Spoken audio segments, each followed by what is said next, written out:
అదే పవన్ కళ్యాణ్ ఫ్యాన్గా చెప్తున్నా. నైట్ మొత్తం పేపర్లు చింపుకొని బ్యాగ్లో నింపుకొని 10-15 మెంబర్స్తోని ఫ్రెండ్స్తోని even some of my friends from Tamil Nadu and Kerala, అంటే they don't know about Pawan Kalyan craze, వాళ్ళని తీసుకెళ్ళాం. ఓవరాల్‌గా నాకు మూవీ నచ్చిందా లేదా చెప్పే ముందు నేను పాజిటివ్స్ ఏం చెప్పాలంటే, బీజిఎం మాత్రం టెర్రిఫిక్‌గా ఉంది. ఫైట్స్ అవి అమేజింగ్ ఉన్నాయి. అండ్ పవన్ కళ్యాణ్ లుక్స్ గారైనా లేకపోతే యాంటాగనిస్ట్ లుక్స్ అయినా కానీ చాలా బాగున్నాయి. కానీ మనకు తెలియాల్సిన విషయం ఏంటంటే, end of the day story is the important. అంటే మనకు ఎలివేషన్లో ఒక్కటే కాదు కదా, ఎలివేషన్ ప్రతి ఒక్కరైతే ఎలివేషన్ ఇస్తాడు. ఎందుకు ఎలివేషన్ ఇస్తాడో తెలియదు. జపాన్ వాడు ఒక ఎలివేషన్ ఇస్తాడు, శ్రీయారెడ్డి ఎలివేషన్ ఇస్తుంది, ఒక్కొక్కడు ఎలివేషన్ ఇచ్చుకుంటూ పోతూనే ఉంటాడు. ఎండ్ ఆఫ్ ద డే చూస్తుంటే ఎలివేషన్ చాలరా బాబు, ఏంది ఇక స్టోరీ వద్దా అనే ఫీలింగ్ నాకే వచ్చింది.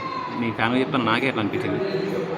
ఓకే, కొన్ని ఎలివేషన్ కొంచెం తక్కువ ఇచ్చి ఇది స్టోరీ ప్రోగ్రెస్ ఉంటే బాగుండు అనిపించింది.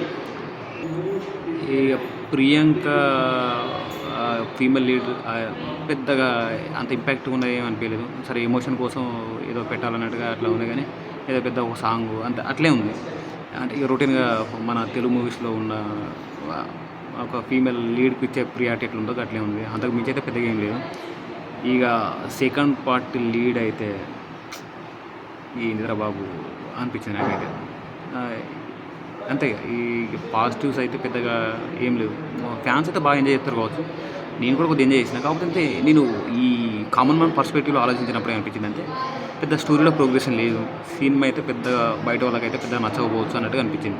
ఓకే, ఆ విజువల్స్, ఆ ఫైట్స్, బీజిఎం అంత టెరిఫిక్ ఉన్నది. కాకపోతే ఏంటంటే స్టోరీ ప్రోగ్రెస్ లేనప్పుడు, మనకు ఆ ఎమోషనల్ కనెక్ట్ లేనప్పుడు అవి ఎంత ఉన్నా కానీ పెద్ద ఇంపాక్ట్ అనేది చూపెట్టదు కదా. ఫర్ ఎగ్జాంపుల్ మీకు చెప్పాలంటే, కంపారిజన్ కాదు, కేజీఎఫ్లో ఓ బుడ్డోడు ఇట్లా చేయి పైకి లేపి నేనే కొట్టింది అనేది చెప్తాడు.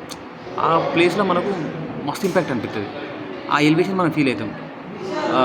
ఇప్పుడు గరుడ యష్ అక్కడికి ఫోటోలోకి ఎవరు పోతారు, కేజీఎఫ్ లోపలికి ఎవరు పోతారు అనగానే చేయి లేపుతాడు, నేను లేపా, అది ఇంపాక్ట్ చూపిస్తుంది. కానీ ఇక్కడ ఏది కూడా ఇంపాక్ట్, అందరూ వచ్చి పొగుడే వామ్మో ఈ పొగడడం ఏంద్రా బాబు అనిపించింది నాకు.